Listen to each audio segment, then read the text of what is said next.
He's here. Now, broadcasting from the underground command post, deep in the bowels of a hidden bunker, somewhere under the brick and steel of a nondescript building, we've once again made contact with our leader, Mark Levin. Hello, America. Mark Levin is here. Our number, 877-381-3811, 877-381-3811. You know, I got back to the United States at 11 o'clock this morning Eastern Time, and there's the American crap media. Crapping all over the place. Predictable, but nonetheless disgusting. Like a choir. Not a single independent thinker among them. Not a single one. 98% attacking the state of Israel, which is doing nothing to bother anybody. They're not rushing anybody's fences. They're not trying to provoke war with anybody. They're not going into somebody else's so-called territory and on and on and on. And to listen to the media in this country. They are propagandists for Hamas, just as they were propagandists for Iran, just as they were propagandists for North Korea and Cuba. The Democrat Party and the media in this country stand with our enemies. And predictably so, and repeatedly so. They stand with our enemies. The media in this country, one repeats the other, and they give you lies. It's not just fake, it's flat out lies, affirmatively lying to the American people. Now, I'll tell you exactly what was planned on the Gaza Strip, and I want to talk about the new embassy a little bit, but I want to finish with this first. An unofficial translation up there on Right Scoop and all over the internet, if the media would read it, but the media won't read it because the media have a narrative.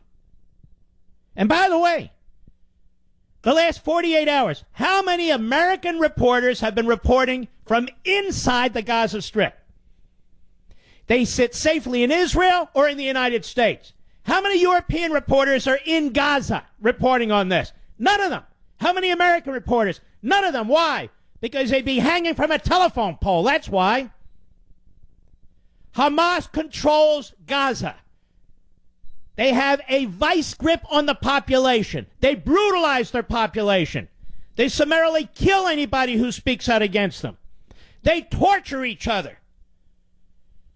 There's no reason why that piece of land, prime land, just so you know, on the Mediterranean Sea, couldn't be a Mecca, so to speak, of economic prosperity. Just the way little Hong Kong was at one point, before China got its grips on it. All the money that pours in to Gaza. Why is nothing happening there? Because they use it to build tunnels. They use it to buy rockets. 50,000 people on this border with Israel. 50,000 people on border. Israel is about 13 million people. We have 325 million people. That would be as if 1.3 million people were on our southern border, northern border. You pick it. And among them, untold numbers of terrorists.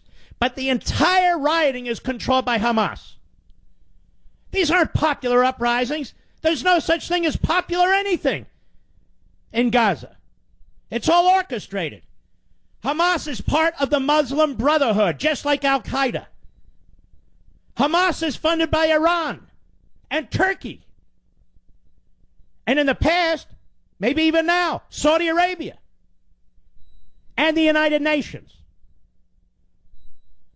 You know who provides electricity to Gaza? The Israelis. You know who provides most of the food to the people in Gaza? The Israelis. You know who provides most of the cement and steel to the people in Gaza? The Israelis. 800 to 1,000 trucks going into that territory every single day, except when they're on the attack. Have you heard a single damn reporter say that? When's the last time an American reporter went into Gaza and actually did a report on what's going on, who's in control, what they do to their own people? Never. Because they never come out alive. Did they tell you today and yesterday how many rockets they have, Hamas, aimed at Israeli cities? You know, the last 36, 40 hours, give or take, when I was in Israel, you know, I was taking cabs, and there was a cab driver, an Egyptian and Muslim.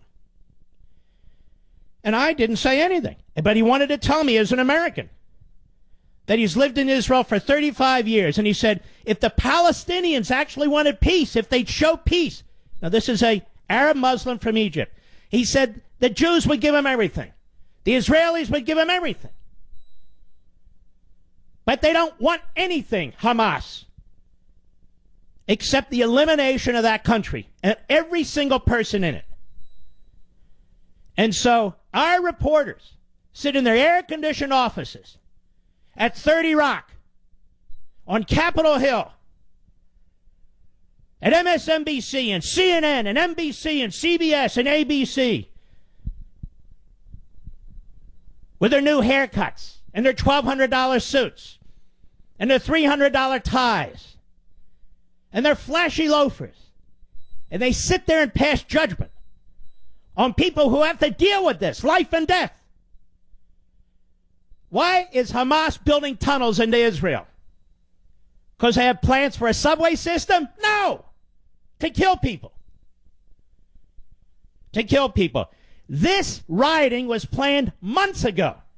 It's been in the media. They talked about it weeks ago. And yet here we are again. It's not the fake media. It's worse. It's the Hamas media. It's the Iran media. It's the North Korea media. They're all those things on the American media. But in the end, it's the crap media, because you never get the facts. And our enemies all over the world, whether they be terrorists or whether they be fascists, whether they be communists, they rely on our media. They rely on the Democrat Party to undermine our country. And, of course, to undermine Israel. The closer Israel gets to the United States, the more they trash Israel.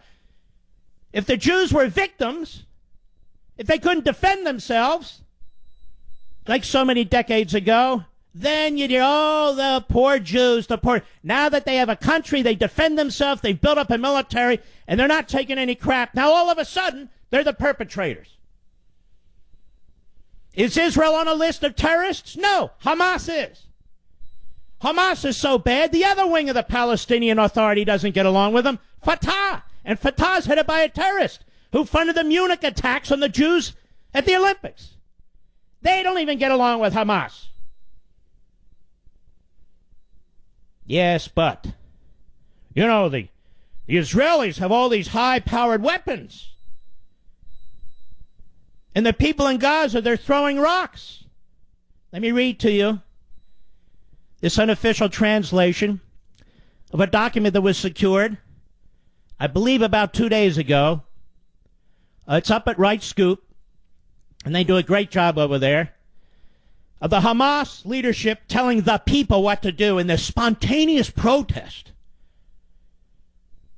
Monday morning will begin with a gathering at 10 a.m. along the Jacor route from Beit Hanan until Rafah. A starting time will be announced, and after this time, all demonstrators will start going in one mass with stout heart towards the fence until it's knocked down. The march will be accompanied by loudspeakers that will inflame the crowd and prevent the group from being dispersed. The advance will be made behind bulldozers that will take down the fence, clearing a path through it for the demonstrators. The demonstrators are requested to please act in accordance with the demand to bring a knife or a gun, to hide them under their clothes, and not use them except where there is need to capture soldiers or residents of Israel. It is required not to kill them, but to hand them over to the resistance forces, as this is an important bargaining chip of which Israel is afraid. It is necessary to take actions to chase the snipers from their positions. It is necessary to expose their positions and plan actions against them well. Don't bother yourself with the wounded or dead. That will be taken care of by the medical teams. The protesters' job is to act wisely on the ground and to follow the instructions. Oh. So they force their people into these actions. Not all of them. Some of them are very excited to participate. But they force children into these actions. Remember the last war with Gaza? Where do they put their headquarters? Under elementary schools? Remember? Where do they put their missile inventory? Under hospitals? You see, what our media do not understand or do not care to understand is that for Hamas, every human being is expendable because it's a war. Every one of their citizens, expendable. Children and women first. Children and women first. Why? And I'm going to tell you why. And I don't mean to be provocative, but I'm going to tell you why. The media in our country, hell, the worldwide media and the Democrat Party in our country, just like all the other left European parties, you know what? They have blood on their hands. You know why they have blood on their hands? Because they encourage this activity. Because Hamas watches them. The more children that are killed, the more the media turn on the Israelis. The more women killed, the more the media turn on the Israelis. So they push the women to the front. They push the children to the front. You and I look at this and say, holy, these terrorists are unbelievable, what they do to their own people. The media, they say the Israelis are unbelievable. Look what they do to these people. Now, Israel is an extremely powerful nation. Is one of the finest militaries on the face of the earth, despite its very small size. Do you think if the Israelis wanted to wipe out the Gaza Strip that they could do it? What do you think the Syrians would do?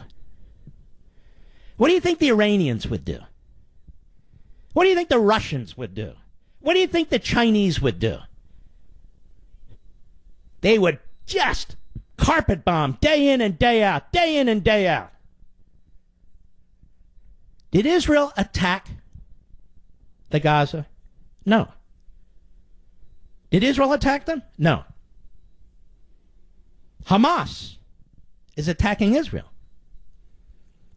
and using its people to do it. And our media, the fifth column, is assisting them. And our media and the phony commentators and the pseudo-intellectuals and the comics at night and the Democrat Party members, they are the ones with blood on their hands because Hamas knows that they can be played to. And they're playing to them. It's a disgusting spectacle. I'll be right back. Mark Levin. Hamas views armed resistance as the only method to achieve its goal. Article 13 of its charter. Compromise or peace negotiations are not an option. They are a contradiction to the principles of the Islamic resistance movement. I'm quoting, abusing any part of Palestine is abuse directed against Islam. This is from the Great Clarion Project. Hamas views arms resistance as the only method to achieve its goal. Period. It's tied to the Muslim Brotherhood that gave it birth, then the Egyptian Brotherhood, a break off of the Muslim Brotherhood, but that's the mothership. And I want to remind you, the Muslim Brotherhood has all kinds of offshoots. Al-Qaeda, Islamic Jihad, Hamas. Also, it's the same organization that murdered Sadat, among many others. The Israelis know their neighborhood. They know exactly what's going on here. Pressure for a two-state solution, two-state solutions, two-state solutions. So they give it a try in Gaza. They have an election. One election. Not one since. Hamas takes over the country. Or I should say takes over that area. That's your example of a two-state solution. A final solution. The media in our country and the Democrat Party stand with Hamas. They stand with the regime in Iran. They stand with the regime in North Korea. They prove it time and time again. There's something wrong with Israel. There's something wrong with the United States. There's something wrong with President Trump. There's something wrong with Prime Minister Netanyahu. Over and over again, the same thing. And these frauds who call themselves reporters know damn well what's going on. You, the American people, you know. Thank God for alternative media. Thank God for competition in media. Or we'd be stuck with Andrea Mitchell. And people like her. These aren't reporters. These are leftists. These are leftists. And so what's going on? Oh, and I love this. They're using snipers, the Israelis. So snipers. Oh, my God. Why do they have snipers? They're not using tanks. They're not using bazookas. They don't have machine gun nests opening fire because they're trying to limit the death and the damage. Unlike Hamas, which is sending kids and women to the front. We don't know if these numbers are accurate, how many are killed and how many are wounded. And the Israelis, all of a sudden, they're on defense when it comes to the press. And Hamas knows it. They know how this works. They don't give a damn about life. People, folks, you need to remember, the suicide bombers, Hamas started that in the 1990s. They initiated the use of suicide bombings in April 1994. Hamas did. And they've killed thousands of civilians using this tactic. And they train and teach and propagandize to their children, starting at very young ages, that this is the way to Allah and this is the way to liberate their people. They build these underground tunnels into Israel to be used for attacks. Egypt has cut off the Gaza Strip. Egypt. They want nothing to do with it anymore. And that territory, at least in the recent past, was Egypt's. And so here we are, the predictable left-wing kook, pro-Hamas media. And let me repeat it again. These fools on American radio and TV and American newsprint and websites, these fools on the left are causing more death and causing more bloodshed. They're giving Hamas exactly what they want. Propaganda. I'll be right back. 3811. And then there are these grotesque efforts by the American media with blood on its hands.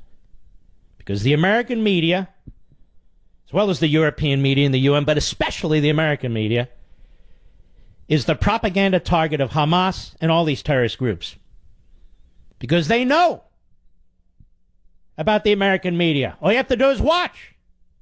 The American media are trying to turn this into a Donald Trump instigated an event. Or an Israel instigated event. Despite all the evidence against Hamas, despite what Hamas is, despite what Hamas does to its own children and women, despite what they teach them, despite the facts all over the internet, none of it matters. This is why I say the American media have blood on their hands, because Hamas knows more of their children they cause to be killed, more of their women they cause to be killed, the more the world will jump down the throat of Israel, but also now Donald Trump. On my own dime and for my own interest, historical interest, I went to Israel over the weekend. I was in the air half the time, and I don't particularly like long flights. Not that I'm scared of them, there's just nothing to do. And so it took me, all told, about 14 hours to get there, and all told, about 16 hours to get back at 11 o'clock this morning, my time. The United States moved its embassy from Tel Aviv to Jerusalem. The United States has recognized Jerusalem as the capital of Israel. It has been, in effect, the capital of the Jewish people for, say, what, 3,500 years? Evidence abounds. Coins, pots, writings, real stuff, archaeological findings, evidence abounds. And nowhere is there evidence of the Palestinians. No coins, no pots, no nothing. Because there weren't any Palestinians. The whole notion of Palestinians is a fiction created by none other than Yasser Arafat. And yet, the language sticks, doesn't it? It sticks. The right to return. The right to return where? The right to return where? It was a wonderful ceremony. All kinds of dignitaries and all kinds of just regular people. There were, I would say, less than 20 members of Congress who came. Every one of them was a Republican. Every single one of them. Every single one of them was a Republican. In 1995, the United States Congress voted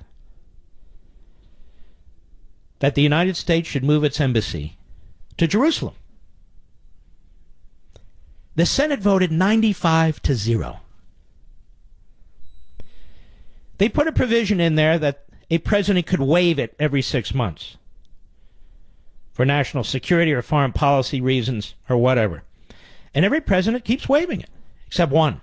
He waived it once, but no more, Donald Trump.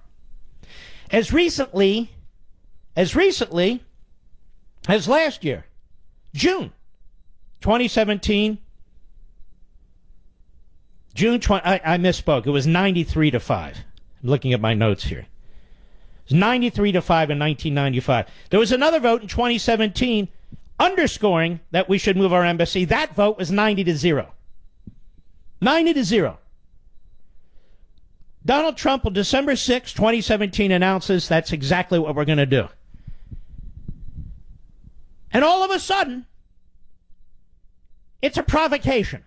All of a sudden, even though Congress overwhelmingly has voted for it, decade after decade, all of a sudden it's Donald Trump's fault that there's a provocation. The Iranians are angry. The Islamo-Nazi regime in Tehran, Hamas, part of the Muslim Brotherhood, a terrorist group by our own names, by our own State Department and other countries, all of a sudden they attack and it's Trump's fault. This is our media. Our pro-Iranian regime, pro-Hamas, pro-North Korea, pro-Cuba, pro-Russia, pro-China media. Our media. Now, I'm going to tell you something the media in this country will not tell you, folks. Donald Trump is loved in Israel. I have never seen anything like this. Placards all over Jerusalem and other parts of Israel. He is revered in Israel. He could get elected there with 80% of the vote, I believe. He is revered by their scholars and by the people in the streets for doing this one thing. Doing what our Congress said it should have been done since 1995. So while there are people in America who absolutely hate Trump and wish he'd get hit by a bus, and that includes almost every member of the media, in Israel it's completely different. It's completely different. They love him. And they love him because he, among our presidents, finally recognized the historical fact. Ladies and gentlemen, when we talk about the temple, there were two temples in Jerusalem. The first one was destroyed by the Babylonians. That's a historical fact. The second one was destroyed by the Romans. That's a historical fact. Two temples. Now, on that second temple, sometime after it was destroyed, the Muslims built a mosque right where the second temple was. The Temple Mount is what they call it. The Temple Mount. And they claimed a holy right to that entire area.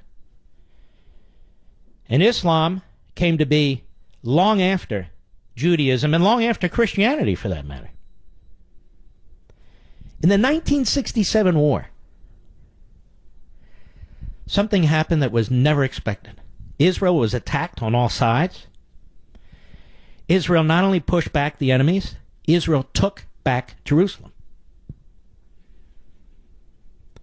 which was taken by the Jordanians in 1948.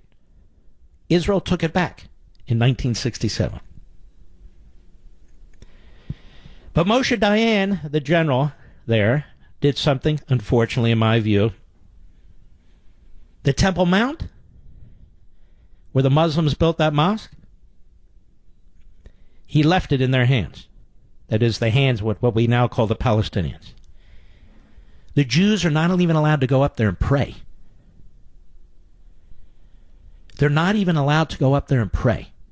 Now tell me, does this sound like a people? Does that sound like a government that just likes slaughtering people? Does that sound like a government that wants to kill women and children?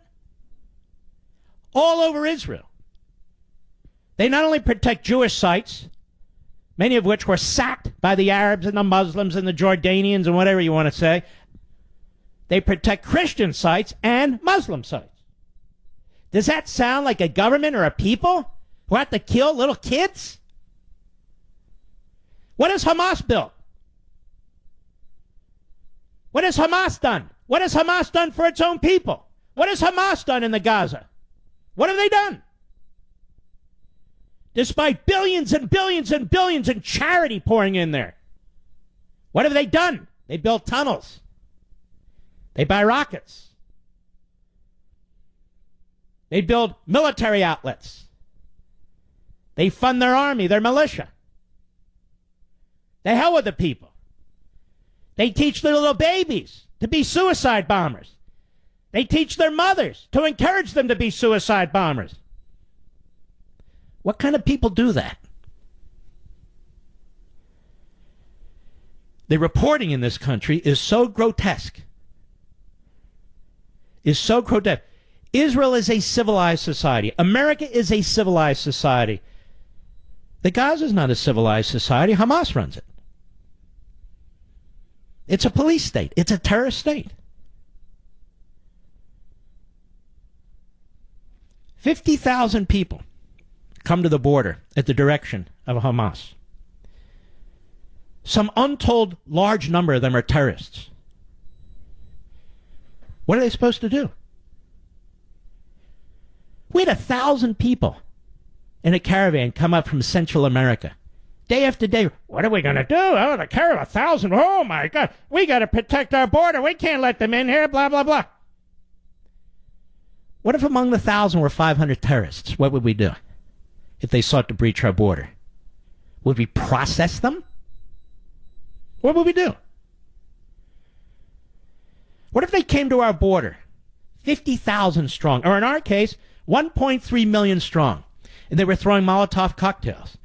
Some of them were actually armed. They had as their goal to breach our fence in order to kill our people, in order to kidnap people on the border. What would we do? We complain about our southern border, and we should. And we should. But we don't have a terrorist regime on our southern border. We don't have 150,000 missiles aimed at our cities on our southern border, or our northern border for that matter. Well, Israel does. But that doesn't matter to Joe Scarborough. That doesn't matter to the White House press corps. Tonight, they're going to be very comfortable. They'll all have steaks or shrimp, cheesecake for dessert, talk to each other about how awful this is and how awful that is. They'll go to bed at night, probably not with their wives or husbands, probably with somebody else. They'll wake up in the morning and attack and attack and attack America. Attack and attack and attack our president. Attack and attack and attack the Israelis as they defend, whether they admit it or not, terrorists and police states all over the world. If Joe Scarborough and Mika Brzezinski think the Israelis are the problem and Hamas is not the problem, then get your ass over to the Gaza and report from there. Have your little circle table there and let's see what happens. Maybe the whole White House press corps to give it a shot, see what happens. They'd run to the Israeli side so fast, they'd win gold medals. And that's the truth. An Iranian group has just offered $100,000 to bomb our U.S. embassy in Jerusalem. And I'm sure the American media will blame us. I'm sure the American media will blame us because they're sick, quite frankly. You know, one of the questions we keep hearing from our fans of the radio show about Levin TV is, why do I need it? Why do I need it? Well, we're able to go into deep depth on CRTV in places I can't go into deep depth in many instances. We're able to use the graphics that I choose. We're able to use all the sorts of things. I'm in charge of Levin TV, nobody else. And if you love my radio show, if you love my Fox show, you're going to love Levin TV on CRTV. You want to get your media when you want it, with the depth that you've come to expect from my radio show and my new Fox show, you need CRTV. These are the only places where you'll get the stories behind the biggest issues of the day, like the Mueller investigation, North Korea, Iran, and of course, now this, Gaza. And with Levin TV, we cover the stories you want for as long as it takes to get to the truth, and you can watch every episode whenever you want. Try us for 30 days, absolutely free. I implore you to just give it a try. I think you'll love it. And use promo code Levin, that's promo code LEVIN, to get $10 off on an annual pass. Setup is quick and easy, and you'll be ready to watch in 5 minutes. So give us a call, 844-LEVIN-TV. We'll get you set up very quickly. That's 844-LEVIN-TV. Now, I could be like the rest of the media and a few seriously demented talk show hosts and come to the defense of Hamas and attack Israel. Because, you see, that's easy to do. It's predictable. Takes no thought whatsoever. And that's the pom-pom boys and girls and the Rockettes out there. That's what they do. They don't want to talk about Hamas. They don't want to talk about what Hamas is doing. They don't want to talk about what Hamas has issued, the orders, the directives. They don't want to talk about it at all. Because to do so is to give you information you may not know or may not have. Let me ask you, how many news bureaus are in the Gaza? Does CNN have a news bureau in the Gaza? Does MSNBC have a news bureau in Gaza? Why not? Why aren't they spending their money there? They all have news bureaus in Israel.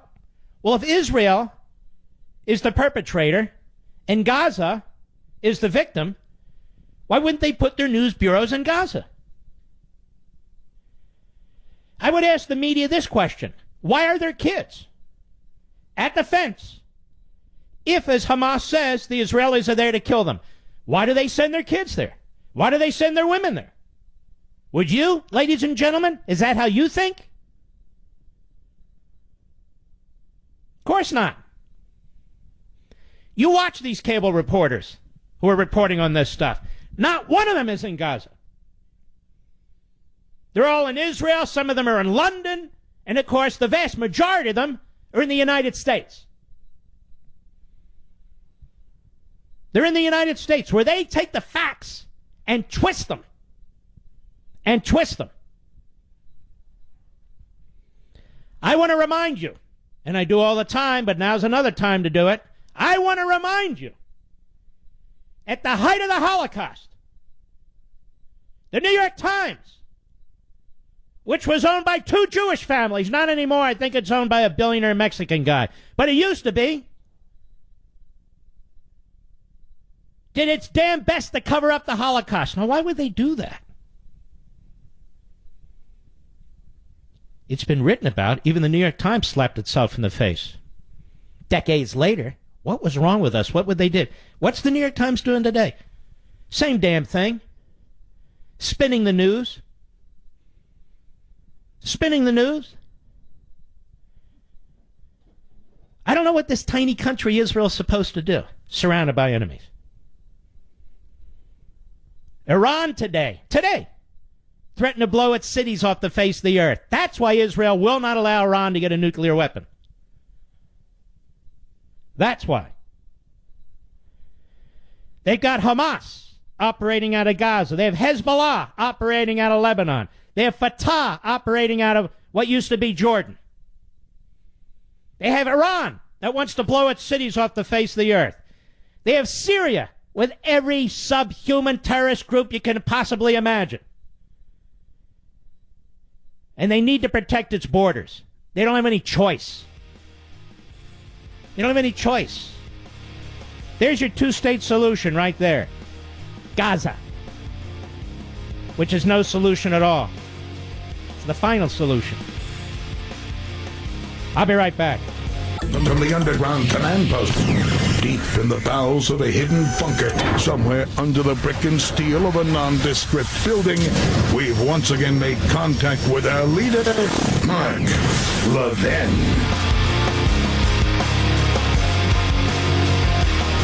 Hello, everybody. Mark Levin here. Our number, 877-381-3811, 877-381-3811.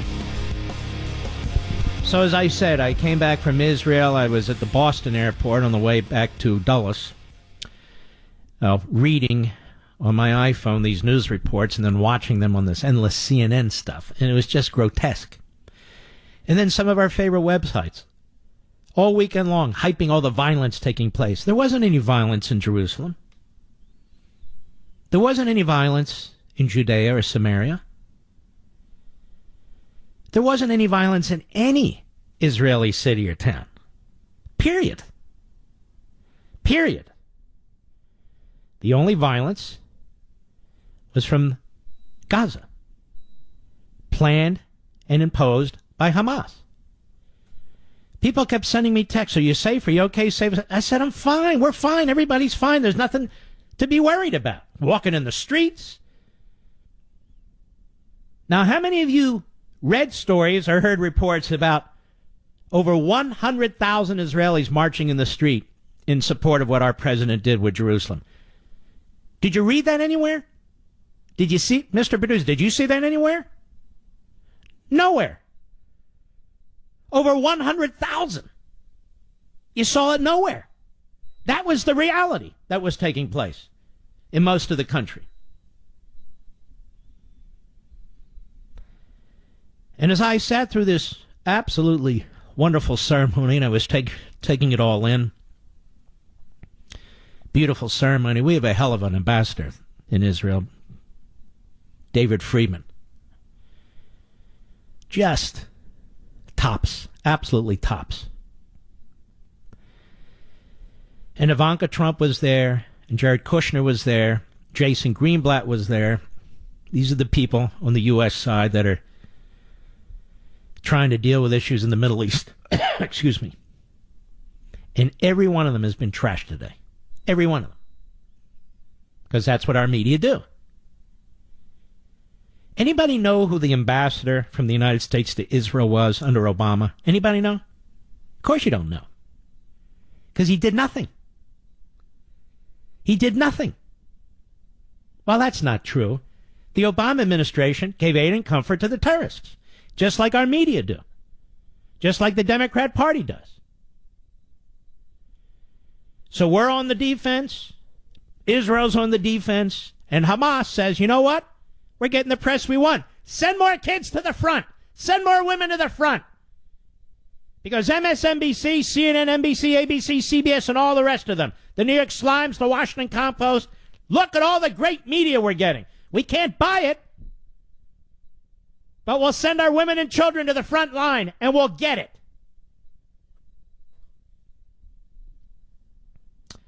Let's listen to some of our media, and I say they have blood on their hands. Because Hamas does this not because they think they're going to actually win a war with Israel, but they're trying to bring worldwide pressure on the country, starting with the American media and the American Democrat Party. Here's a montage of reporters put together by Newsbusters at the White House briefing with Deputy Press Secretary Raj Shah yesterday. Cut 2, go. The death toll is over 50 in Gaza. Is the U.S. calling on Israel to use restraint in dealing with these protests? There's no burden on Israel to do something to sort of rein it in? But I can't very quickly... Now stop. That's a reporter for Reuters, which is always anti-Israel. What did the Israelis do? Did they send their jets in there? Did they strafe? Did they send their tanks in there and put an end to it real quickly? Were they firing bazookas or grenade launchers? Were they shooting machine guns into the crowd? No, they had snipers there trying to figure out who's who. I heard some idiot on the radio today, I'm told, why didn't they use rubber bullets? They did it first. They used tear gas, they used rubber bullets, then they used real bullets. Go ahead. Minister Raj said about what's taking place in Gaza. He urged Israeli authorities to exercise discretion and restraint. So to be clear, does the U.S. not agree with the French that Israeli authorities should exercise discretion and restraint? That's NBC. That's Peter Alexander with NBC. Go ahead. That Hamas is responsible for what's going on. So there's no responsibility beyond that on the Israeli authorities. Kill at will. Stop. Kill at will. Peter Alexander, kill at will. Does it sound like they're killing at will? This is disgusting. This is Alexander. Let me tell you something, Peter Alexander and Steve Holland with Reuters. Hamas is doing this for you. Hamas is doing this for you. Those children and women are dying so you can say what you're saying. You damn fools. Go ahead. Issue of peace between the Israelis and the Palestinians. When was the last time the White House reached out to Palestinian leadership? And will, given the high numbers of casualties, Palestinians calling what's happened today a massacre, will the White House be reaching out? Well, I don't honestly have an answer for you on that. I'll get back to you. Jared Kushner in his speech pointed a finger at the Palestinians, saying they were responsible for provoking violence. But given the fact that it's only Palestinians that are being killed, should Israel not shoulder some of the blame? Throwing rocks 50 meters from the wall. And listen to this propaganda. Attack. I mean, is the White House in denial of the split-screen reality that's occurring? The split-screen reality. Jessica Stone. I don't even know what news group she's with. How about Hamas, Jessica? You didn't say a word about Hamas. You keep saying the Palestinians generically. The Palestinians on the east side of Israel didn't do a damn thing. The Palestinians in Jerusalem didn't do a damn thing. They didn't do anything. Why won't she call it Hamas? Why won't she say Hamas? Why doesn't she give any context with her questions? Does the White House have anything to say about Hamas pushing their children and women to the front line? Not a word. And what is she also implying there? Look, Palestinians are dying, but no Jews. Would she be happy if we had a quota system? Sure she would. Absolute disgrace. Disgusting. Now, this Matt Bradley has been played all day. I heard it in the radio driving from the airport home, MSNBC reporter, because he's a fool. Cut 3, go.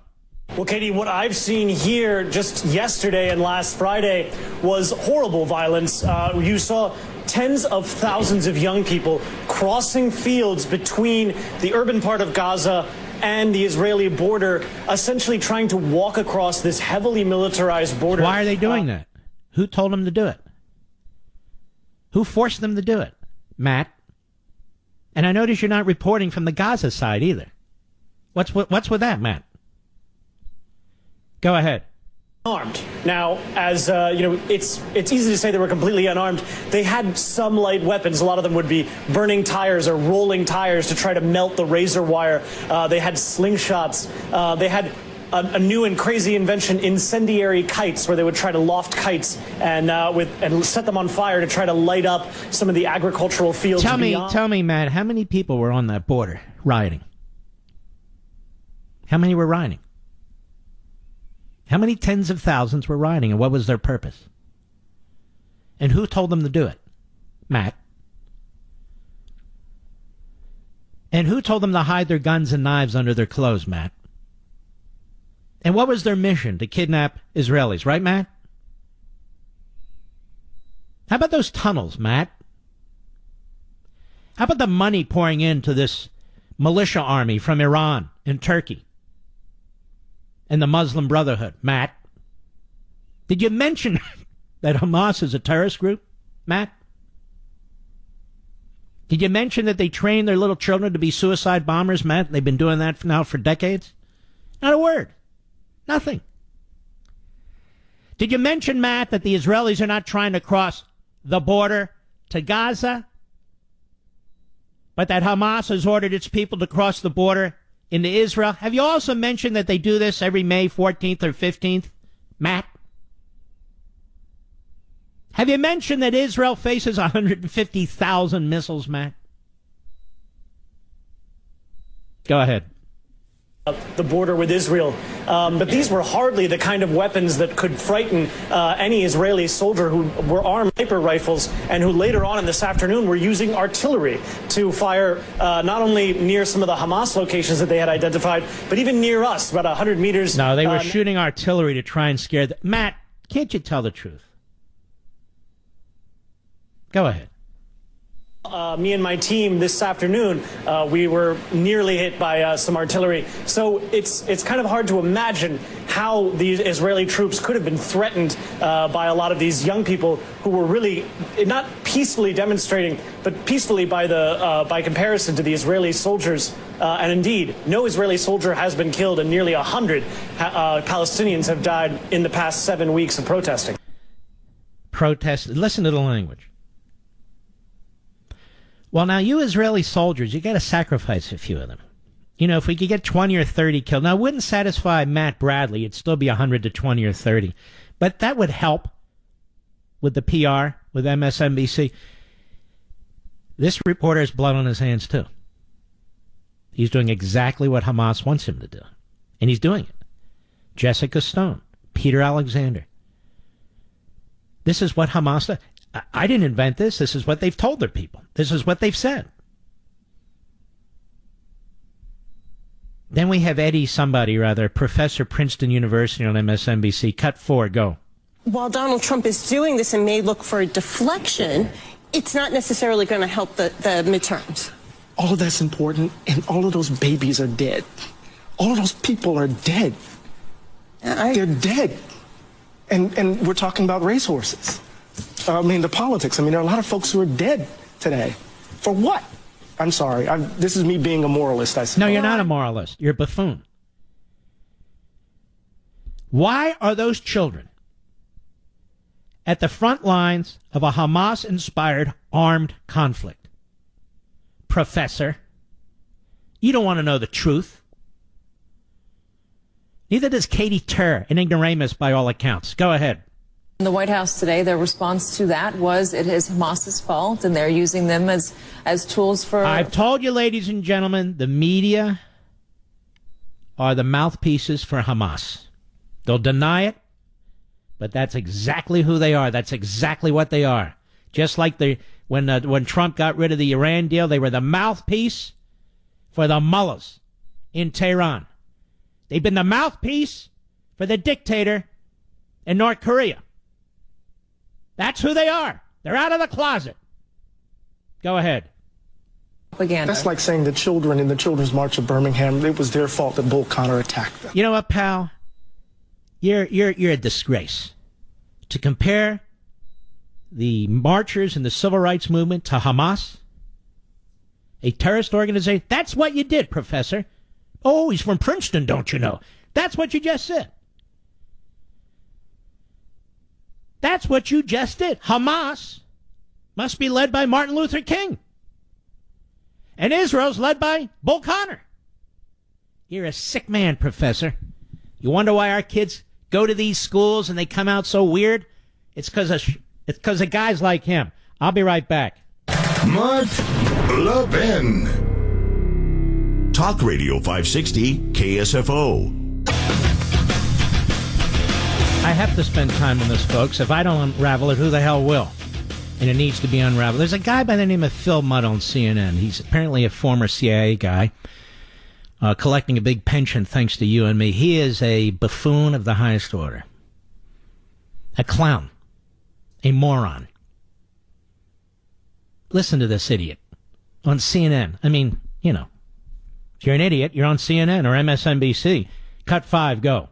If you're a deal maker who for 70 years has tried to portray yourself as an impartial mediator between the Palestinians and the Israelis, how do you sit there and say we gave away something for nothing? For a man who wrote The Art of the Deal, that is his father-in-law, we just gave the Israelis an incredible gift. What did we get in return, and how do we persuade the Palestinians, including a president who follows? The president is the guardian not only of his own presidency, but of future presidencies. How do we go to the Palestinians and say, now come to the table and we expect you to... Hey, idiot. Maybe you missed 70 years of history. Maybe you've been self-waterboarding all these years, you moron. The Palestinians were offered most of Judea, most of Samaria, and most of Jerusalem. You must have missed that. Now this idiot blames Trump for doing what Congress told presidents to do since 1995. You aware of that, you idiot? Mud, and you are mud. Your name ought to be Flake, but we already have one of those. So now the president actually institutes the law that was passed in 1995, overwhelmingly in the House, 93-5 in the Senate. Again, this past June, the United States Senate votes 90-0, and this class, hey, you know what? The art of the deal, always the cheap shots, always the attacks. The fact of the matter is, Donald Trump will be remembered for this and 10 other things he's done as president. Many of us never thought we'd see it, but we're seeing it. And this guy, Mudd, won't ever be remembered for anything. He won't even be a footnote to a footnote in history. Creeps like him. Creeps like him, the art of the deal. Hey, how was that Obama art of the deal, putz, with Iran? And that peace treaty he got with Palestine. With the so-called Palestinians. How about the others? You fool. Look at you, you sellout for a paycheck. For a paycheck. Work for the CIA. Ours or somebody else's. And that's the mantra. We didn't get anything back from the Jews and the Israelis for Jerusalem. We didn't get anything back. We didn't get anything from them. It's their capital. What are we supposed to get from them? What did you want from them, Mudd? But he's not alone. CNN... they're like parrots, one after the other. Fareed Zakaria, whatever, on CNN, cut 6, go. I think it was a very non-strategic move, by which I mean to say Trump is supposed to be the master of the art of the deal. Oh, where did we hear that before? Oh, the master of the art of the deal. Go. Very rare to make a major concession to one side without getting something from the other. Oh, you mean like with the Iranians? Hey, look, fellas, mullahs. And assorted Islamists. Look, sign the deal. We'll give you $150 billion. I'll give you $1.8 billion in cash for the ransom stuff. Give us some people back. And just don't build nukes for 10 years. After that, you're off to the races. You mean like that? Freak Zakaria? Go ahead. Has been a prize. Look, there are 86 countries that recognize Israel. All their embassies are in Tel Aviv. This is a very big gift. Look how condescending this guy is, like Mudd, to a nation state, a sovereign country, to the Jews. Look how they talk about them. This is a gift to the Jews. Is Jerusalem as a gift to the Jews? Let me tell you something, you jerk. It's not a gift from the United States. Read the Bible. Oh, you don't believe in the Bible. Oh, then read the New York Times, I guess. I'm not done with these clowns. I'll be right back.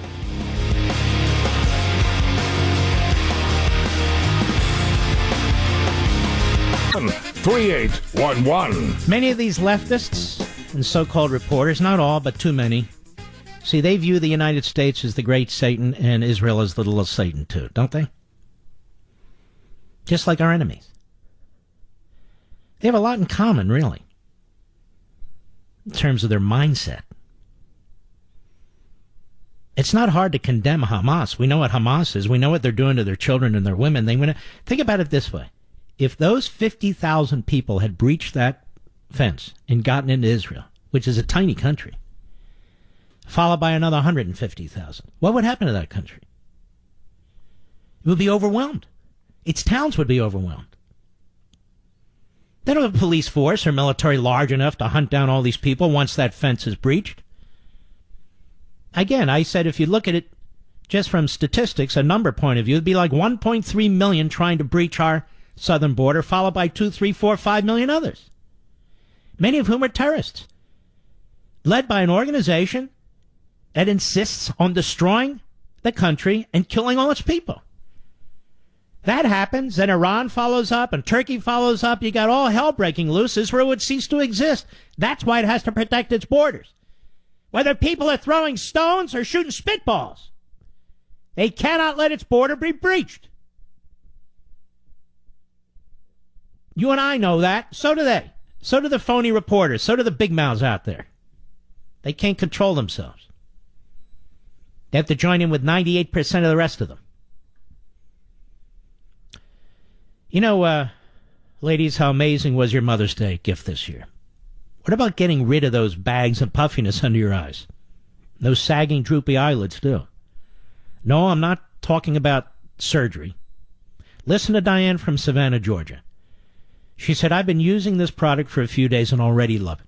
I can really tell a difference in my eyelids. I'm going to recommend it to all my friends. And just like Diane, my good friend Teddy, and he is a renowned doctor, by the way, uses them, and he loves them. Genucel by Chamonix is an easy choice. Genucel contains natural ingredients for incredible results safely and quickly. It's simple as that. Fact, listen to this. With immediate effects, you'll see results like Teddy's in as little as 12 hours or your money back guaranteed. Nobody does that. Order Genucel and try Chamonix's brand new Genucel eyelid for droopy, sagging eyelids absolutely free. For a limited time, Chamonix will include a second surprise luxury gift, also free. It's very simple. Go to Genucel.com or call 800-SKIN-604, 800-SKIN-604. Call now and express shipping is also free. That's 800-SKIN-604, 800-SKIN-604, or visit Genucel.com, 800-SKIN-604. All right, let's go back to some of this audio. A few other things I want to touch in the last hour. Let's listen to Joe Scarborough on the Morning Joe. And so much of the attack on Netanyahu and Israel for what they're doing, I'm sorry, folks. There's a whiff of anti-Semitism in the air. There just is. There just is. There are things these hosts and reporters say about Israel, the country, that they wouldn't say about any other country. They wouldn't say it about a Muslim country. They wouldn't say it about an Asian country, an African country, never. But Israel, it's free game. Joe Scarborough on the Morning Joe. Cut 7, go.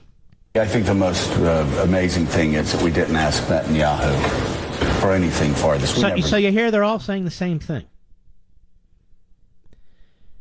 And so what they're saying, this is what I mean about this whiff of anti-Semitism. Hey, Jews, you want your historic capital? You want us to move our embassy there? Well, then you need to do X, Y, and Z. Have we done this to any other country on the face of the earth, ladies and gentlemen, with whom we have relations? Any other country on the face of the earth where we have relations, have we ever said, if you want us to put our embassy in your capital, you need to give up X, Y, Z? Tell me one other country. One other country. There isn't any other country. There's a whiff of anti-Semitism on the left, in the media, and I'm not kidding. And one of the wonderful things I saw when I was at that embassy, our brand new embassy in Jerusalem,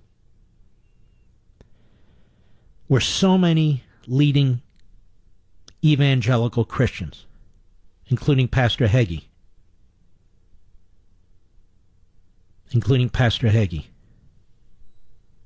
Absolutely wonderful. And none of you get a sense for this because the media are not showing you any of it. They've hit a clip here and there. They have mocked Ivanka Trump. Ivanka Trump is a beautiful, classy, smart young lady. And she has 3 children, is my recollection, and she's a hands-on mother. I've seen it with my own 2 eyes. You don't have to agree with all her politics. It doesn't matter. She doesn't deserve to be talked about and treated the way she is. And frankly, neither does her husband, Jared Kushner. It's not a matter of politics. They're not doing anything that should provoke the kind of personal, vicious attacks that they get. The whole damn Trump family has to face this. All of them. For what? Meanwhile, don't ever say anything about the Obama children. Perfect. Or Michelle. Perfect. Perfect. Don't say a word. Not a word. Not a word. They're great in every way. Every conceivable way. Period. Trump's kids, fair game. Anything. And I'm sick and tired of it.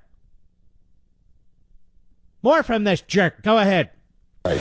And to move to move this embassy to Jerusalem and get nothing in return from Israel that moves the peace process. Oh, there's Brzezinski.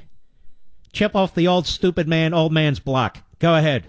It's just, that's the worst deal making I could imagine. Or at least to try to give some kind of an olive branch to the Palestinians, something to say, yes, we're moving this, but here's what you get out of it as well, and make it part of a larger package. You know, I have a different take on this, ladies and gentlemen. I don't think the Palestinians get anything until they demonstrate they're not going to keep killing people.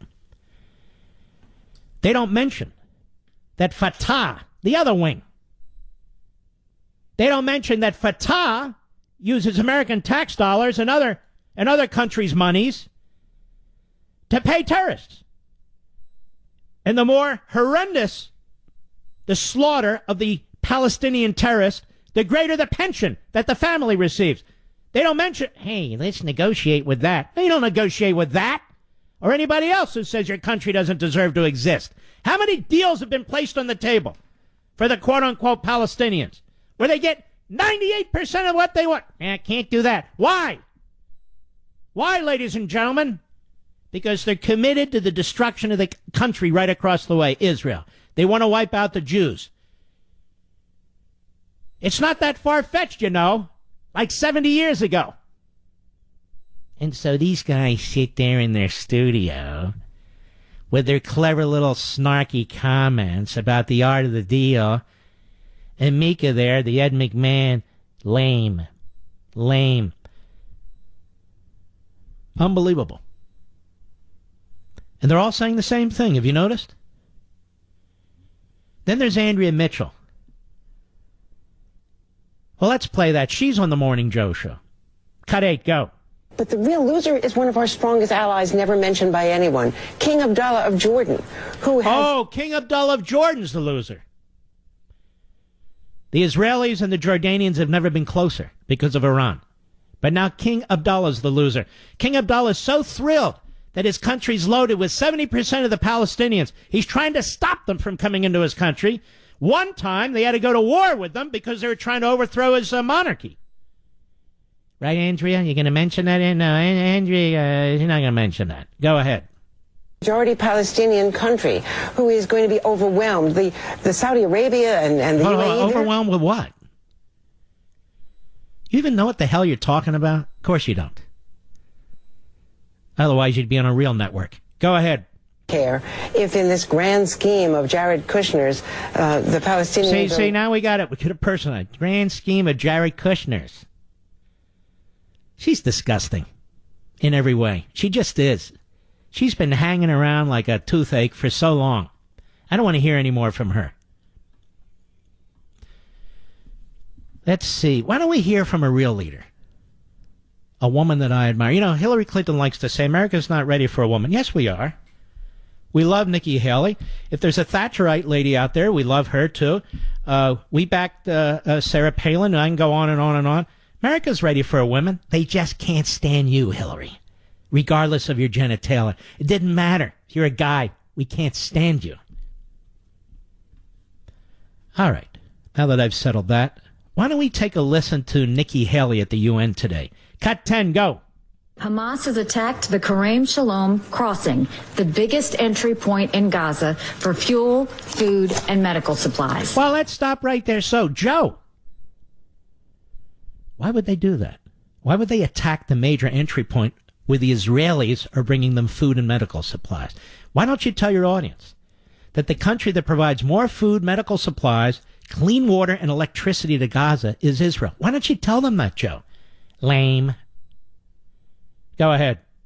How determined they are to make the lives of the Palestinian people miserable. They light Molotov cocktails, attach to kites on fire, and attempt to fly them into Israel to cause as much destruction as possible. Let me explain what that means. You see, the area between Gaza, there's a big buffer area between Gaza and many of the Israeli communities. Some of them are right up there, and there's a lot of grassland there. And so what they're trying to do is create these massive fires. We've had massive fires in places like California in the Northwest, and so that's what they want to create. And then they want to storm the fence, where 50 or 100,000 people start flooding into this tiny country. That's the problem. Hey, all they're doing is shooting paper clips with rubber bands. Go ahead. When asked yesterday why he put a swastika on his burning kite, the terrorist responded, quote, "The Jews go crazy when you mention Hitler," unquote. This is what is endangering the people of Gaza. Make no mistake. Wow, remember that Princeton? Oh, this is just like the marchers at Selma. Idiot. Go ahead. Is pleased with the results from yesterday. I asked my colleagues here in the Security Council, who among us would accept this type of activity on your border? No one would. No country in this chamber would act with more restraint than Israel has. In fact, the records of several countries here today suggest they would be much less restrained. Those who suggest that the Gaza violence has anything to do with the location of the American embassy are sorely mistaken. Rather, the violence comes from those who reject the existence of the state of Israel in any location. And by the way, Joe and Fareed and the rest of the gaggle of miscreants and malcontents, how about all those Democrats in 1995 and all those Democrats in 2017 who voted in support of moving our embassy to Jerusalem? How come you're not attacking a single Democrat who voted to do that? Not one. They won't attack a single Democrat who voted to move our embassy to Jerusalem. And not a single Democrat currently in the House or Senate went to the ceremony. It just shows you what's happened to the Democrat Party and the media. Bunch of ratfinks. I'll be right back. Mark Levin. Simply Safe. They obsess over details like no other home security company. And here's an example. Simply Safe has a camera you can control from your phone. But they want to protect your home and your privacy. So they came up with this brilliant idea, a privacy shutter for their camera. Now, Simply Safe wanted you to be able to hear the shutter click so you know it's closed. They wanted to have a light on, so if you can easily tell when it's on. So in other words, when it's on, there's a little light so you can see it very easily and you know it's on. And they needed it to work for the entire lifespan of our system.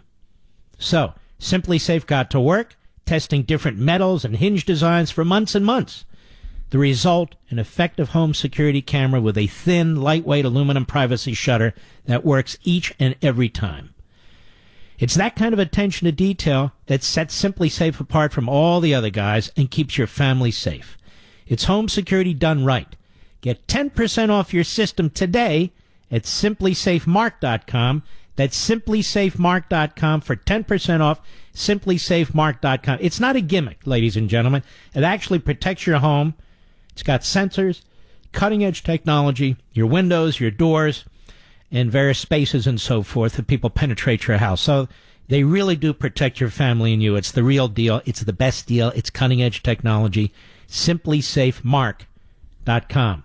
All right, let's continue with a little bit more audio. I want you to hear from Danny Danon at the UN today. He's Israel's ambassador to the United Nations. Cut 12, go. Hamas in Gaza is once again guilty of inciting its people.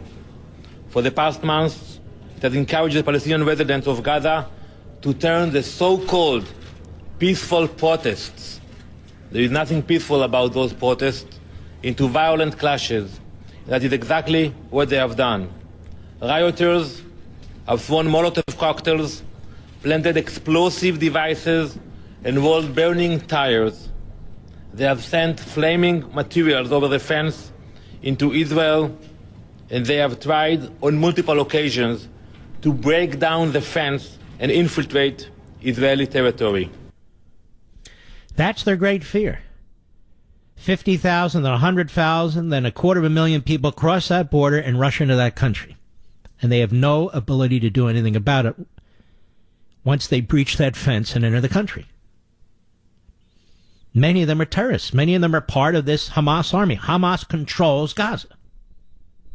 Benjamin Netanyahu, cut 14, go. They're pushing civilians, women, children into the line of fire with the view of getting casualties. We try to minimize casualties. They're trying to incur casualties in order to put pressure on Israel, which is horrible. You said they want kids to die. Yes. Putting kids in the line of fire. Yes. Did your army go too far? I don't know of any army that would do anything differently if you had to protect your border against people who say, we're going to destroy you and we're going to flood into your country. You try other means. You try all sorts of means. You try non-lethal means, and they don't work, so you're left with bad choices. It's a bad deal. You know, you try and you go for below the knee, and sometimes it doesn't work. And unfortunately, these things are avoidable. If Hamas had not pushed them there, then nothing would happen. Hamas holds responsibility for doing this, and they're deliberately doing it.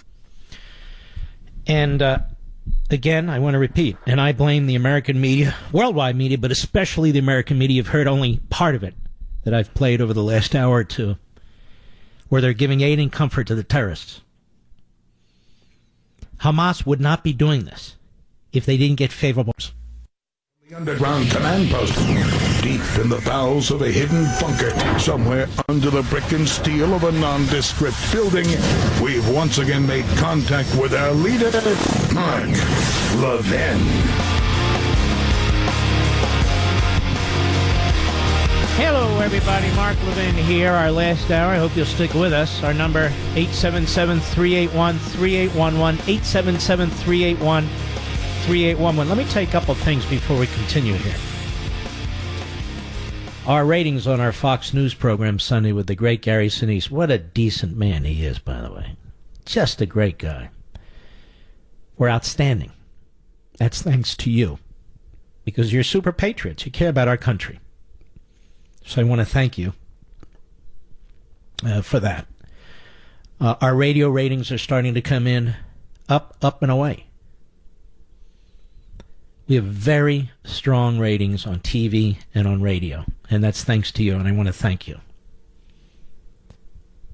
I want to thank you. We don't do the Mickey Mouse Club here. We don't do the Las Vegas Lounge Act here. I don't pretend I'm Henny Youngman. We have fun. I'll cut jokes, so forth and so on, but we always address the issues of the day in a substantive way, or we'll get into other issues. But I always want you to leave my programs, radio or TV, Levin TV included, saying to yourself, you know what, that was worthwhile. I didn't waste my time, because you have 1,000 other things to do, and trust me, I'm aware of that. The 6 p.m. slot on the East Coast, 5 p.m. in the Midwest and parts of the South, these are the hardest radio hours because people have other things to do. Even on the West Coast, the time we're out there, this is the hardest time for anybody in radio to succeed, and yet here I am for 15 years, thanks to you. I could do a mid-morning show. I could do a noon show. Maybe I will one day. I'm thinking about it. All right, let's continue. Then I want to get into a few other issues that are really quite minor, but I want to address them because people are freaking out. So the American embassy in Jerusalem is opened, and it's considered controversial, despite the fact that since 1995 it's been the official position of the United States government that the American embassy in Tel Aviv should be moved to Jerusalem, reinforced last June by an overwhelming vote of Congress, including 90-0 in the United States Senate. 90-0. And in 1995, the United States Senate voted 93-5. Now, that would include a hell of a lot of Democrats. Where are the Democrats on this? Why didn't they show up at the embassy opening? Why aren't they on TV defending their votes? It's to be celebrated, not condemned. Why? Because Obama didn't do it? Then the Praetorian Guard media takes their position. Who cares what they think? I mean, guys like Scarborough are idiots. Andrea Mitchell, idiot. Then they bring in one freakazoid after another. The Washington Free Beacon put a montage together, and they do this often, and they do it well, as does Newsbusters. The American embassy in Israel is controversial. The American embassy in Cuba is historic. Cut one, go. This is controversial, moving from Jerusalem to Tel Aviv. We begin this morning with an historic moment in relations between the United States and Cuba. Is that the move, this very controversial move, which clearly is a blow to Palestinians? It was a real historic day, steeped in symbolism. Not only did the national anthem play, underlining just how controversial this embassy move is. Reopened, U.S. Embassy in Havana for the historic moment. And right now, the ceremony for that embassy opening, which is highly controversial. Secretary of State John Kerry about his historic trip to Havana. On that incredibly tense issue of Jerusalem's final status. Historic moment this morning, the raising of the American flag over the U.S. Embassy in Cuba. In many ways, today is all about controversy, faith, and history. Now to the historic moment that is set to unfold in Cuba a little bit later this morning. The U.S. Embassy making its official and quite controversial move, where the American flag is flying over the U.S. Embassy in Havana for the first time in more than half a century, the latest on this historic day. Why would the White House, in the middle of what they already know is controversial, choose someone controversial? And for now, we leave you with just some of the sights and sounds of this historic day here in the Cuban capital. Sounds like the idiot Andrea Mitchell. Now, this is my point, folks. The media love tyrants and genocidal maniacs. They love them. They loved interviewing Castro. They get their hands on a Chinese dictator, Mao. They couldn't wait to interview him. The media back in the day loved Stalin. Oh, yes, they did. Yes, they did. But it's controversial to move our embassy to the capital of Israel, Jerusalem. It's historic to put an embassy in Havana, Cuba, a communist nation that has been nothing but trouble for the United States. And so when I say the media in this country stand with Iran, stand with Cuba, stand with North Korea, stand with Russia, stand with China, stand with Hamas. I think I said Iran. I'll say it again just to underscore it. I'm not kidding. Stand against the United States, stand against Israel. Anybody have opposite proof? Well, let's hear it. Because it is grotesque what has taken place here. Now, ladies and gentlemen, there was a decision that came out in the civil court in Washington, D.C., where the left-wing judge, federal district judge, she already had signaled this, ruled against Manafort's constitutional claims against, and statutory claims against Mueller. It's not the same judge that's in the Eastern District of Virginia who's handling the criminal case. And we'll see if Ellis was a blowhard or if Judge Ellis meant what he said. Time will tell, but it'd be interesting to find out, wouldn't it? Also, there was some interesting news on the Mueller front, if I can get it here. Having a hell of a time with my printer these days. And a couple of things. First of all, as pointed out by Law and Crime, which is actually a very good website, the Russians are trying to call Mueller's bluff and file requests to view secret grand jury information. Attorneys for an alleged component of Russian trolling efforts during the 2016 presidential election are demanding that Special Counsel Robert Mueller be forced to reveal the grand jury instructions he used in count one of the government's indictment against Concord Management and Consulting, LLC. The 9-page motion, plus supporting documents filed with the U.S. District Court for the District of Columbia, relies on Federal Rule of Criminal Procedure 6E. That is grand jury testimony. The court may authorize disclosure at a time and in a manner and is subject to any other conditions that it directs of a grand jury matter and so forth. The motion further specifies that Concord Management is requesting a private, quote, inspection of the legal instructions provided to the grand jury regarding count one of the indictment in order to determine whether the instructions provided could support a motion to dismiss count one of the indictment. These lawyers are good. Concord's argument is that Mueller failed to include a necessary knowledge requirement in count one of the indictment against Concord Management and other Russian entities, and therefore it may need to be dismissed. See, the motion notes violations of the relevant federal campaign laws and foreign agent registration requirements administered by the DOJ and FEC require the defendant to have acted willfully, a word that does not appear anywhere in count one of the actual indictment. So they're duking it out, which is what they need to do.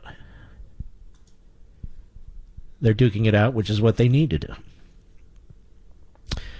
Then there is more Mueller news in a rather substantial piece in the Hill newspaper by John Sullivan that Mueller may have a conflict leads directly to a Russian oligarch. I can't read the whole thing. It's rather long, but let me read a little bit to you in the Hill newspaper. Special Counsel Robert Mueller has withstood relentless political attacks, many distorting his record of distinguished government service. This is how the article begins, by John Sullivan. But there's one episode even Mueller's former law enforcement comrades and independent ethicists acknowledge raises legitimate legal issues and a possible conflict of interest in his overseeing the Russian election probe. In 2009, when Mueller ran the FBI, the Bureau asked Russian oligarch Oleg Deripaska to spend millions of his own dollars funding an FBI-supervised operation to rescue retired FBI agent Robert Levinson, captured in Iran while working for the CIA in 2007. That's the same Deripaska who was serviced in Mueller's current investigation and was recently sanctioned by the Trump administration. The Levinson mission is confirmed by more than a dozen participants inside. And what he's saying here, the bottom line is this. When he was director of the FBI, they paid for this Russian oligarch. That is, they asked the Russian oligarch to spend millions of his own dollars funding an FBI-supervised operation to get our guy, retired FBI agent Robert Livingston, out of Iran. So how can you, investigate a Russian connection, quote unquote, when Deripaska pops up? Again, he was recently sanctioned by the Trump administration. Some aspects of Deripaska's help were chronicled in a 2016 book by reporter Barry Meyer. But there's new information. FBI agents courted Deripaska in 2009 in a series of secret hotel meetings in Paris, Vienna, Budapest, Hungary, and Washington. Agents persuaded the aluminum industry magnate to underwrite the mission. The Russian billionaire insisted the operation neither involve nor harm his homeland. One agent who helped court Deripaska was Andrew McCabe. You know who he is, or was. Deripaska's lawyer said the Russian ultimately spent $25 million assembling a private research and rescue team that worked with Iranian contacts under the FBI's watchful eyes. They uncovered photos and videos indicating Levinson was still alive. Then in the fall of 2010, the operation secured an offer to free Levinson. The deal was scuttled, however, when the State Department became uncomfortable with Iran's terms, according to Deripaska's lawyer and the Levinson family. FBI confirms this.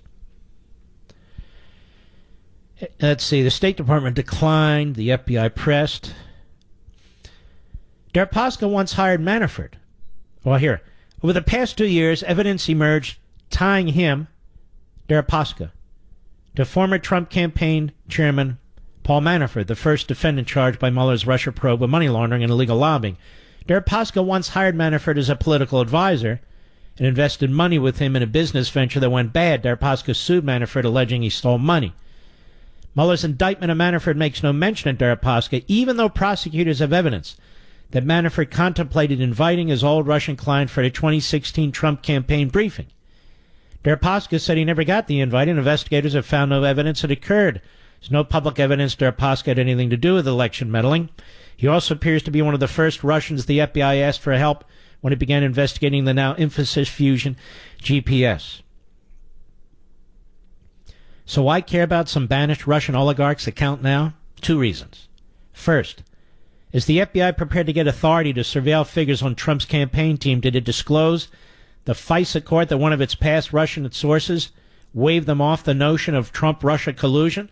Second, the U.S. government in April imposed sanctions on Deripaska, one of several prominent Russians targeted to punish Vladimir Putin. Yet between those 2 episodes, Deripaska seemed good enough for the FBI to ask him to fund the multi-million-dollar rescue mission. Let's see. Melanie Sloan, a former Justice Department lawyer and longtime ethics watchdog, told me a far more significant issue is whether the earlier FBI operation was even legal. It's possible the Bureau's arrangement with Deripaska violated the Anti-Deficiency Act, which prohibits government from accepting voluntary services. Dershowitz said he believes Mueller has a conflict of interest because his FBI previously accepted financial help from a Russian that is, at the very least, a witness in the current probe. Okay, so that's the latest. This Mueller's a real sleaze. I'm sorry. He just is.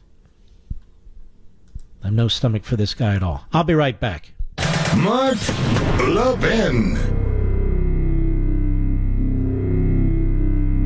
You know, every show I do, every radio show, is posted on marklevinshow.com, our official radio website, in about 30 minutes or so after the show is over, give or take a few minutes. And it goes back to 2011.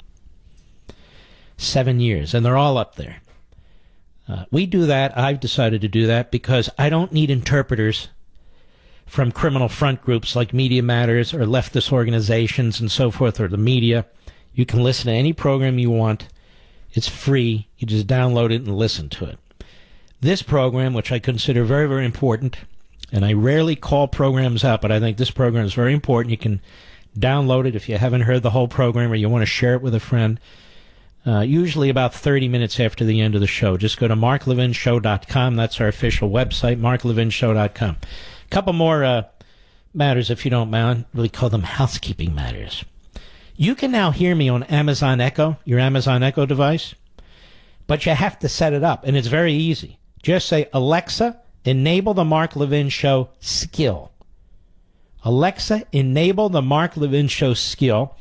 You'll connect with me instantly, and after that, whenever you want to listen to the program, you just say, Alexa, open Mark Levin Show. Alexa, open Mark Levin Show. If you need more information, you can go to that website again, marklevinshow.com, and use the search word, the keyword, which is Alexa. marklevinshow.com, search the keyword Alexa.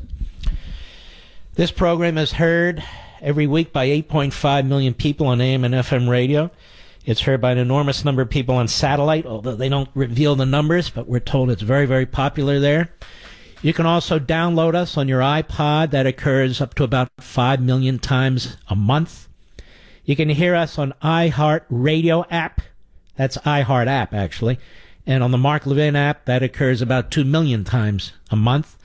And you can live stream us on the computer, too. So when you add it all up, there's a lot of you out there. And I want to thank each and every one of you. I really do.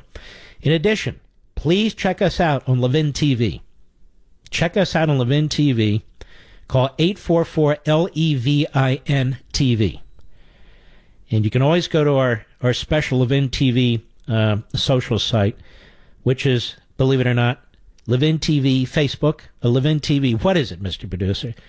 LevinTV.com. Is that what it is? LevinTV.com. There's several 100,000 people there who are true blue when it comes to Levin TV. I hope you will check that out too.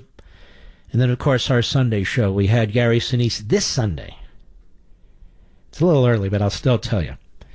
We're going to get into foreign policy, but particularly with North Korea coming up and China and all the rest. with Gordon Chang. Now, Gordon Chang's been on radio here and there and TV here and there, but nobody has sat down with him for an hour. And he's absolutely compelling. Brilliant. Particularly when it comes to issues like North Korea and China. And given what's coming up in June, we'll try and stay ahead of the curve, and I hope you'll watch. And many of you do. It is a gangbuster program now on 10 p.m. Sunday Eastern, 7 p.m. Sunday Pacific, and all times in between and around on the Fox News Channel. So thank you for joining us every Sunday. All right, more when I return. Cable talk show. The number one host, let me put it that way, in all of cable. Week after week, month after month. Do you know who that is? It's Sean Hannity. And it's never reported, or rarely reported. It's rarely reported. My Sunday show has bigger numbers than CNN and MSNBC combined. Never reported. It's never reported. There are just so many jealous people out there. It's incredible. But we plow ahead, don't we? We just plow ahead. I do what I do and leave people in the dust. That's just the way it is. You know, if you shower or brush your teeth or try to make your hair look presentable, can I give you some good news? Dollar Shave Club has a lot of stuff to help you out. Dollar Shave Club delivers everything you need to look, feel, and smell your best. Shampoo, conditioner, body wash, toothpaste, hair gel, everything. All of Dollar Shave Club's products are made with top-shelf ingredients that won't break your budget. And you'll feel the difference. Plus, shipping is free with your membership. Here's a great way to try a bunch of Dollar Shave Club's products. For just $5, $5, you can get their Daily Essentials Starter Set. Comes with amber, lavender, calming butter cleanser. It comes with their own world-famous shea butter and their best razor, the 6-blade Executive. Keep the blades coming for a few more bucks a month and add in shampoo, toothpaste, or anything else you need. Check it all out. Go to dollarshaveclub.com/mark. dollarshaveclub.com/mark. That's dollarshaveclub.com/mark. Give it a try. I think you're going to love it. I think you're going to love the fact that it comes to your door and you don't have to go to the store all the time, too. Chaya, Brooklyn, New York, the great WABC. Go. Hello, Mark. Hi. Okay, so first of all, I wanted to mention my nephew, Yonah Shemesh, is a commander in the Israeli army and is right now on the Gaza border, and we hope and pray he will be okay. So anyhow, you're right on target with everything you're saying, the great humanitarian aid that Israel gives to people in Gaza, to electricity, clean water, etc. Do you know Can I slow you down a second? I'm sorry? Can I slow you down for a second? Sure. Have you noticed all these media people who are very sympathetic with the terrorist group? How much do they give? Hold on now. How much do they give to the people in Gaza? Well, the money, they use it to build tunnels. How much do the media people give to the people in Gaza? They give nothing. Right. Nothing. Go ahead. Do you know when Hamas leader Ismail Haniyeh's daughter needed emergency treatment? An Israeli hospital treated his daughter. And when Mahmoud Abbas's wife needed critical surgery, she had her surgery done in an Israeli hospital. And just today, there's an article on the internet that... With all due respect, I wouldn't do it. That's just me. Let them use a Jordanian hospital. But that's just me. Go ahead. Yes, and Mahmoud Abbas today, he went to the hospital for a procedure. That was in the news in Israel. And Israel... Whoa. Abbas went to what hospital? In Israel? Yes, he went into an Israel hospital today for a procedure. You can find that on the internet. That's a little too much charity as far as I'm concerned. Israeli hospitals treat victims and terrorists and victims alike. I've seen articles about that. Well, I wouldn't treat terrorists at all. Nobody else would do that, just Israel. Mm-hmm. And what does Israel get in return? Nothing. From them? Rockets, knife attacks. Well, listen, we wish your nephew all the best, particularly with our media that's rooting for at least some IDF to get killed so they can try and find a balance. Pretty sick. Thank you very much, my friend. I appreciate your call. Kathy, Scranton, Pennsylvania, the great WTRW. Go. Yes, they put a woman with a baby in the front lines to be used as propaganda. Yes. It's obvious. Mm-hmm. Why would a woman bring her baby to a war zone? Really? Yeah, I mean, don't you think, Kathy, some of these media fools ought to be talking about what Hamas is doing to its own people? Right, and it's propaganda. And then, when, in the Bible it says Jerusalem belongs to the Jews. Thousands of years. So, I mean... But most of these hosts don't believe in the Bible. Well, and us Christians, that's our Holy Land. That's the Jews' Wailing Wall. That we don't want Hamas living there. We want it to stay Jewish and Christian. We love it. I wish one day I could go and visit, like you did. Yeah, I would dig it. I didn't go there till I was 60. You believe that? Well, that's how old I am. But I believe that Bibi. Well, you sound much younger than that, Kathy, I must say. I think he's a great patriarch, Bibi Netanyahu, and so is President Trump. Yes. I'm so proud of President Trump. Yes. And we stand beside Israel. We're on Israel's side. We love Israel. We always will be their friends. We're the Sheresh. You know, I belong to the Fellowship of Christians and Jews. My husband was a Jew. Oh, that's a great organization. Yes, it is. And Rabbi Eckstein runs it with his daughter. And I get all the news about Hamas burning our American flags, about Hamas, burning Israel. They probably take a knee like the NFL players. Right. Well, the deal of it is that you get the real news underneath. You almost got to scrape for it, because they won't put it in the media. No. All right, Kathy, great call. I appreciate it. Emil, Fort Lauderdale, Florida. Mark, Levin app, go. Hey, Mark, thank you so much for taking my call. Yes, sir. The other Arab states need to point out the atrocities that the Palestinians are doing to the children. If you remember, Golda Meir said, we can only forgive the Arabs for killing our children. We cannot forgive them for forcing us to kill their children. We'll only have peace with the Arabs when they love their children more than they hate the Jews. And you know what? That hasn't changed in 40, 50 years. No. No, and the media in this country, I'm pounding away at them because they're giving aid and comfort to the terrorists. The terrorists see what kind of reporting that's going on, and the terrorists are doing this for the media in America, as well as Europe, but particularly in America. All right, Emil, thank you for your call, my friend. Bridget, Palm Bay, Florida, the great WMMB. Go. Evening. Hi. I've learned a lot from you, and given all the points that you've gone through tonight, I've always wanted to ask you, why on earth it seems that most Jewish people in the United States tend to vote for Democrats. I've racked my brain. I'm missing something. I don't get it. Why? Well, I'll tell you why, and I don't like it. It's because many Jews, quite frankly, like many Catholics, many Protestants and so forth, but many are secularists. And their first faith is their political ideology. But they're hold on now. I'm going to give you a perfect example. Stay on the phone. Mr. Producer, will you pull up the Bernie Sanders audio, please? This man was born Jewish. He's a self-hater as far as I'm concerned. And his ideology comes first. Here, listen to this. Go. Do you believe, as many human rights groups, American, Israeli, Palestinian, European, are saying, that the IDF snipers shooting kids, people in wheelchairs, are those war crimes? Well, they're terrible actions, period. And I think, what the United States should be doing, and of course the Trump administration is doing exactly the opposite, is instead of applauding Israel for its actions, Israel should be condemned. Israel has a right to security.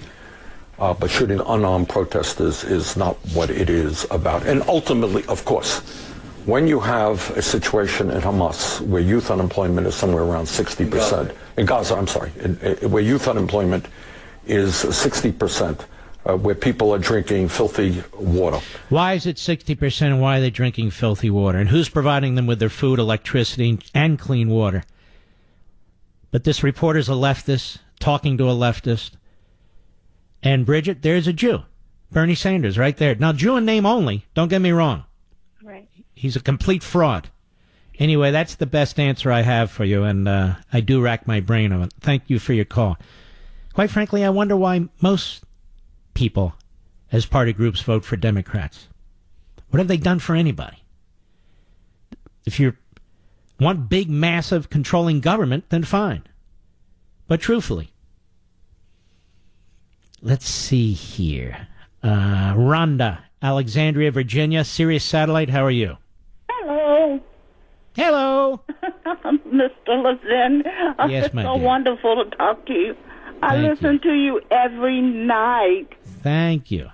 And, I was telling your call screener, the most I live in a building, and I have a lot of Jewish friends, and the community center that I go to, and they're all Democrats. Mm-hmm. And when I talked to them on the phone, they were all happy about the opening of the embassy in Jerusalem, and they're always talking about going over and visiting.